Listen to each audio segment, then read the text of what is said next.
कहानी उस घर की है जहाँ बहू और बेटी को एक माना जाता था, लेकिन फिर।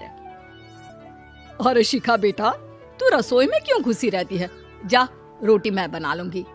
नहीं नहीं माँ जी, आप बैठिए, बस सारा खाना बन ही गया है। श्वेता को बोल देती हूँ, वो खाना लगा देगी सबका। सॉरी भाभी, मेरे पास वक्त नहीं है। माँ, मुझे पैसे देना, पार्लर जाना है। हाँ हाँ चली जाना, भाभी को भी ले जाना। वो भी जाने को बोल रही थी पार्लर, पर पहले ना मदद कर दे उसके खाना लगाने में।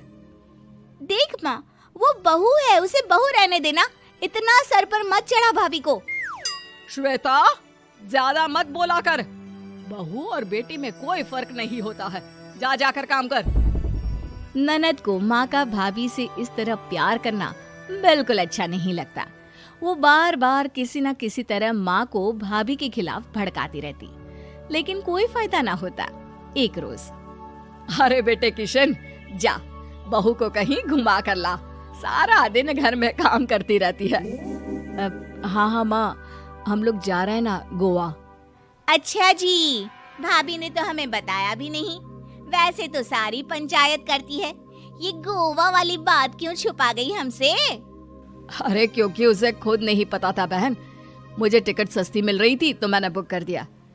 हाँ शिखा, पैकिंग कर ले, संडे हम जा रहे हैं गोवा। दोपहर में शिखा पैकिंग कर रही थी कि सास आ जाती है। ये क्या बहू, साड़ियाँ? अरे गोवा जा रही है घूमने या फिर शादी में मायके हैं? माँ जी, ऐसा कुछ है ही नहीं, समझ में नहीं आ रहा क्या रखूं कपड़े में। अरे तेरी और श्वेता की साइज तो एक ही है, उसके कुछ मॉडर्न कपड़े ले ले, आकर लौटा देना। हाँ माँ जी, ये ठीक रहेगा। शिखा श्वेता के पास जाती है और उससे कपड़े मांगती है। ना जी ना, मैं अपने कपड़े ना दूं, वैसे भी फैल जाएंगे मेरे कपड़े, बहुत महंगे वाले हैं। शिखा मुंह लटकाकर कमरे में आ जाती है तो सास कहती है, चल तैयार हो जा, तुझे मैं शॉपिंग करा कर लाती हूँ गोवा की। बस फिर क्या था, सास बहू निकल जाते हैं मार्केट और एक से बढ़कर एक ड्रेस खरीद कर घर आते हैं। पहले बता देती कि नए कपड़े दिलाने वाली है भाभी को, तो मैं अपने ही दे देती ना भाभी को, मुझे दिला देती नए कपड़े। देख श्वेता, परिवार का मतलब सबके साथ रहना होता है, ना कि सिर्फ अपना सोचना। वैसे भी तुझे अच्छे संस्कार सीखने चाहिए। और रही बात कपड़ों की, तो शिखा, आज से घर पर भी तू मॉडर्न कपड़े ही पहनेगी। कोई जरूरत नहीं है ये साड़ी वाड़ी लपेटने की। अब क्या था, घर पर श्वेता और शिखा एक जैसे रहते। एक बार पड़ोसन आती है। अरे बेटा, अपनी माँ को तो बुलाना, जरा बात करनी है।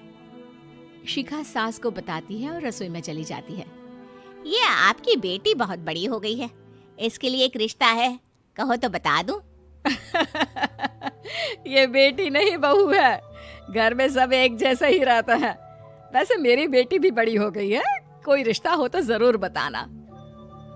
पड़ोसन रिश्ता लेकर उन लोगों के घर आती है। तब श्वेता की होने वाली सास कहती है, तो ये घर है, कितने मंजिल का है? और ये बहू ने आपकी क्या पहन रखा है, जीन्स टॉप? अरे भाई, साड़ी वाड़ी नहीं है क्या इसके पास? देखिए, सर्दी है तो साड़ी में बहू कैसे मैनेज करती, वैसे पहनती है साड़ी भी। देखिए, हम लोग ठहरे पैसे वाले लोग, कोई कमी नहीं है हम लोगों के पास पैसों की, बहुत पैसे हैं, जमीन, नौकर चाकर, कार, सब कुछ है, लेकिन घर में संस्कारी बहू चाहिए। समझ रही हैं ना आप? सास कुछ कहती कि श्वेता बोल पड़ती है, हाय रे, नौकर चाकर से लेकर जमीन, कार, पैसा, हाँ हाँ, मुझे रिश्ता मंजूर है मुझे। अरे रुक जा श्वेता, मैं बात कर रही हूँ ना। देखिए, हम लोगों के घर इतनी आजादी नहीं मिलेगी।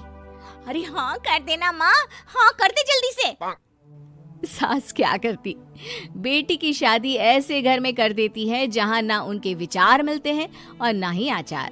शादी के बाद एक रोज फोन पर, श्वेता बेटा, एक बार घर आ जा, बहुत दिल करता है तुझे देखने का। माँ, वो घर पर बहुत काम होता है, कैसे आऊँ? बड़ा घर है, लेकिन आने जाने वालों की लाइन ही लगी रहती है। बेटा, मैं तो जानती थी उस घर का हाल, लेकिन तू ही नहीं मान रही थी। माँ देख, हर घर का यही हाल है। तेरी बेटी को यहाँ घूंघट हटाने की परमिशन नहीं है और एक तरफ भाभी स्कर्ट पहनकर घूम रही है। बेटा, मुझे क्या पता था कि मेरी बेटी को ससुराल के नाम पर पिंजरा मिल जाएगा। अच्छा माँ, फोन रखती हूँ, सास को गर्मा गर्म रोटी खिलानी है। तुम लोगों की तरह नहीं कि एक रोटी बनाओ, एक सब्जी बनाओ, फिर सारा दिन फ्री होकर घूमो। सास फोन तो रख देती है, लेकिन सोच में पड़ जाती है कि एक तरफ बेटी जिसे कोई आजादी नहीं, वहीं दूसरी तरफ बहू जिसे देखकर लगता ही नहीं कि उसकी शादी भी हुई है। अगले रोज। शिखा, अरे ओ शिखा। हाँ माँ, क्या हुआ? कुछ चाहिए आपको? मैं जिम जा रही थी। जिम के कपड़ों में बहू को देखकर सास को घूंघट में अपनी बेटी का ख्याल आता है। देख बहू, घर में बहू की तरह रहा कर। इतने टाइट कपड़े पहनकर जिम जाना पसंद नहीं मुझे। जा जाकर रोटी बना। रोटी? माँ, अभी तो शाम के 6 बजे हैं, इस वक्त रोटी? अब क्या मेरे खाने पीने पर भी पहरा है? अरे जब मर्जी तब मैं अपने घर में खा भी नहीं सकती क्या? बहू को अजीब लगता है। वो समझ नहीं पाती कि जो सास कल तक इतनी सपोर्टिव थी, उन्हें अचानक से क्या हो गया। वो किचन में जाती है, गरम रोटी के साथ 2 तरह की सब्जी, रायता, सलाद सब लेकर सास के पास आती है।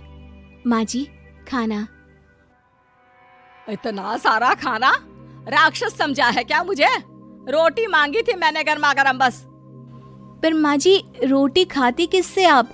सब्जी तो बनानी थी ना।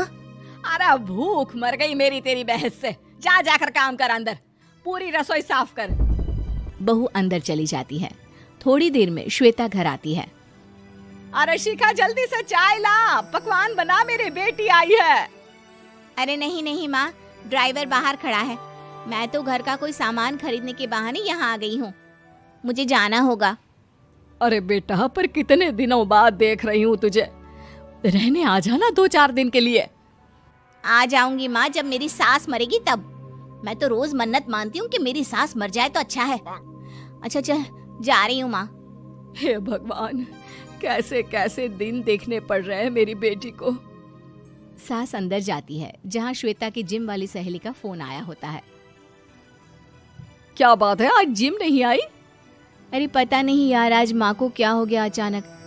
पर खैर कोई नहीं, लगता नहीं कि मैं अब जिम आ पाऊंगी। शिखा स्पीकर पर बात कर रही थी, जिसे सास सुन रही थी। यार, ये सास ना होती ही ऐसी है। मैं तो कहती हूँ बुढ़िया जल्दी मरे और तू आराम से जिए। शिखा को सहेली की बात पर गुस्सा आ जाता है। माँ के मरने की कौन सा बच्चा दुआ मांगता है मोहिनी? आगे से ऐसी बात मेरे सामने मत करना। हमारे घर की शोभा ही माँ है। क्या हुआ जो थोड़ी शक्ति दिखा रही है? उसमें भी कोई ना कोई उनकी भलाई ही होगी। मैं तो कहती हूँ भगवान मेरे जैसी सास सबको दे, जो सिर्फ माँ की तरह है। सास वाली तो कोई बात ही नहीं है उनमें। सास ये बात सुन रही थी। उनकी आंख में आंसू आ जाते हैं कि क्यों वो बेटी की किस्मत में बहू को भी भागीदार बना रही थी। शिखा,